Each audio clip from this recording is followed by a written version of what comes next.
Shabbat Shalom, everybody. It's Rabbi Stephen here again. Another week, another Devar Torah.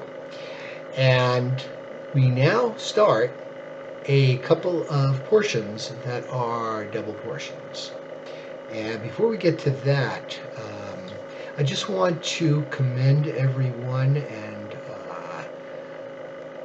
say thank you to the people that participated in our Yom HaShoah observance on Sunday.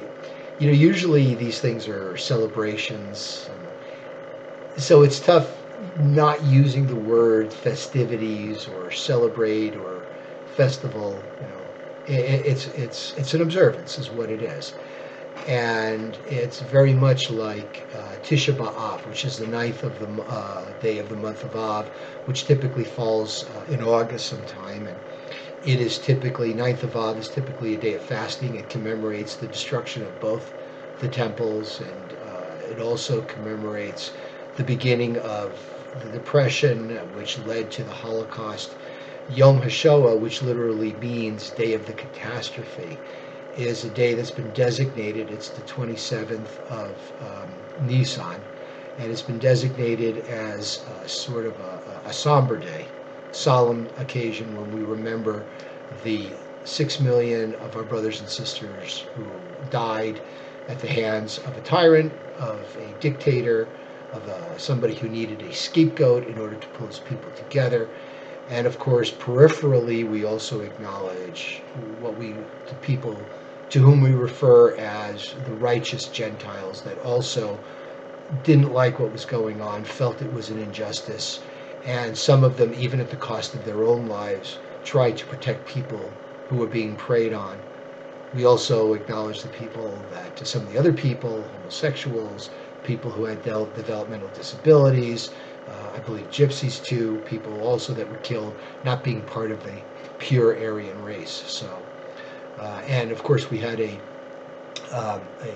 event at our synagogue with some of the kids, and we showed the short video, the 18-minute video. 18 is a very appropriate number, meaning being the number of high.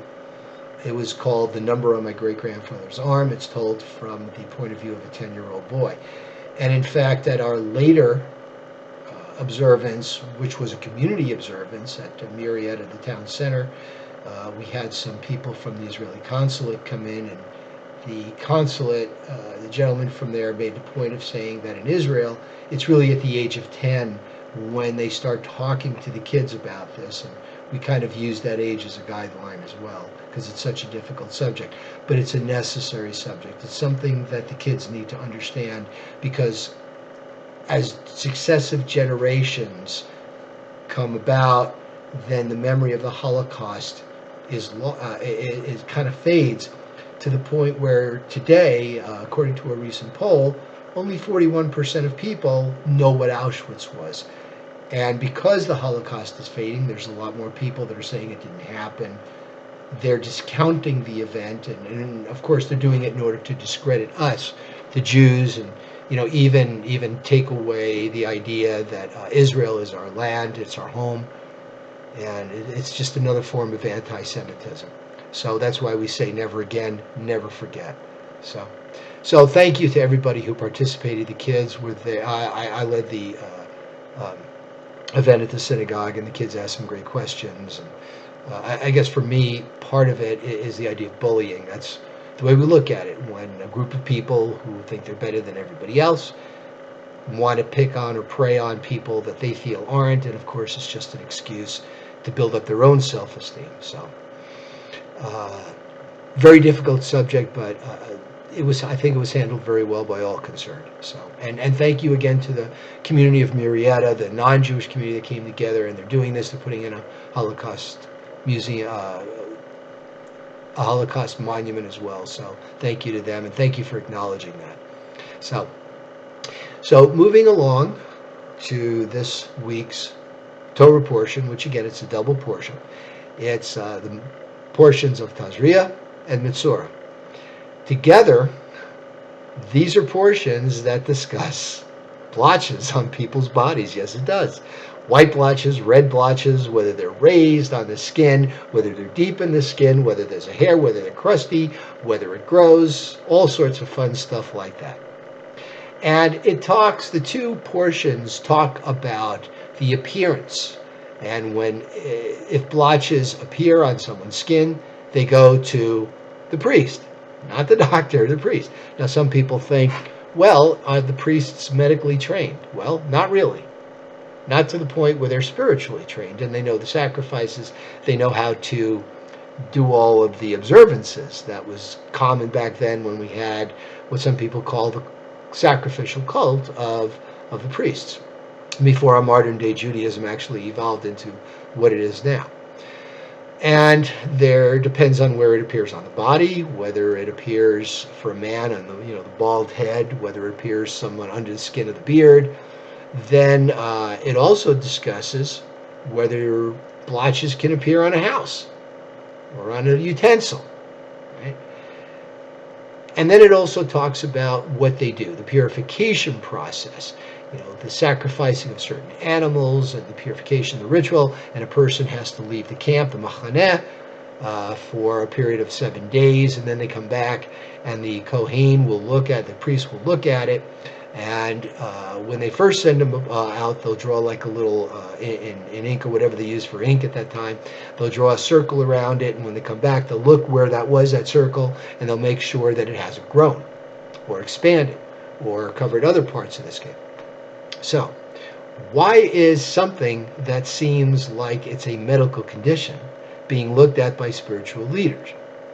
And as an aside, before we talk about that, in the conservative Chumash, the Sonsino edition that was edited by the late Rabbi Herzog, who was the head rabbi, chief rabbi of the British Empire, he uses the term leprosy.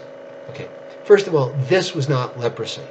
If you look at the symptoms of leprosy and you look at what this is, completely different. And that's why the ArtScroll Chumash, which is the Orthodox version of the Chumash, doesn't even use modern medical terms. It just transliterates it to tsaris, beheret, seas. These are all terms that are used to describe the particular blotch, whether it's white, whether it's red, whether it's raised. And each blotch seemed to have its own characteristic. So I hope you're listening to this and not eating while you're listening to it. So it's one of those things that we deal with. So what was the reason for this? Okay, it was not a medical condition. It was a spiritual condition that's manifesting itself physically. And what was that condition? It was the condition of gossip. People went around gossiping. If you did that, this was the result of that. So think about it. This was a spiritual malady. If you're talking, what are you doing? You're trying to separate people, right? You're gossiping. You're spreading lies and rumors about people to discredit them, to make them look bad. So what is your punishment? And remember, eye for eye, tooth for tooth, life for life, or as the Zohar says, measure for measure. You get a malady that results in you being ostracized from the community. You have to leave the camp. Here you are spreading rumors, trying to keep people apart. So what happens? You're apart. You are outside the camp. And the word Metzora comes from 3 Hebrew words, motzi, it's ra or something, which means evil speech. And that's what's happening. So here you are spreading lies and gossip, and you're leaving the camp. Now, some people might think, okay, well, this was, maybe too fantastic. A physical malady for blotches because you shoot your mouth off. All right, but think about reality. Think about physical expressions. Think about body language. When somebody lies, okay, when somebody starts spreading gossip about people, right, doesn't their features change a little bit? Maybe not physically, but maybe expressions, the way they carry themselves, the way they talk. So if we're having a conversation, we're talking about someone, such and such might have, done this or, done that. And I don't want to talk bad about somebody because we don't. Judaism, gossip's a big no-no. And we've got 2 whole portions devoted to the consequences if you do it. And this isn't the end of it, by the way.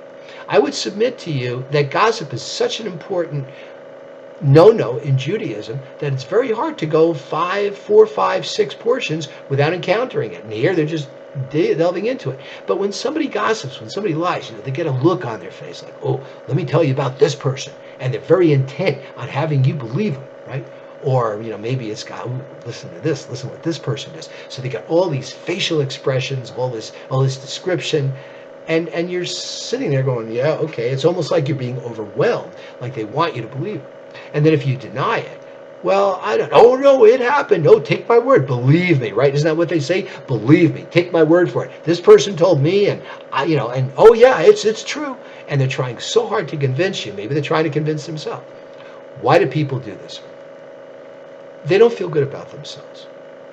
When you don't feel good about yourself, some people take the bad road. They try to knock somebody else down so that they can feel better about them. Consider the fact, too, that gossiping, when you gossip, what are you doing? You're taking control.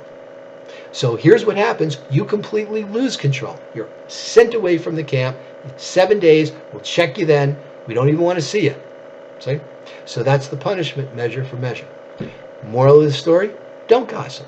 No need for it. You have a gripe with somebody, you deal with it. Or better yet, you work on yourself and you don't worry what anybody else is doing. We have enough work to work on ourselves for life. Shabbat Shalom.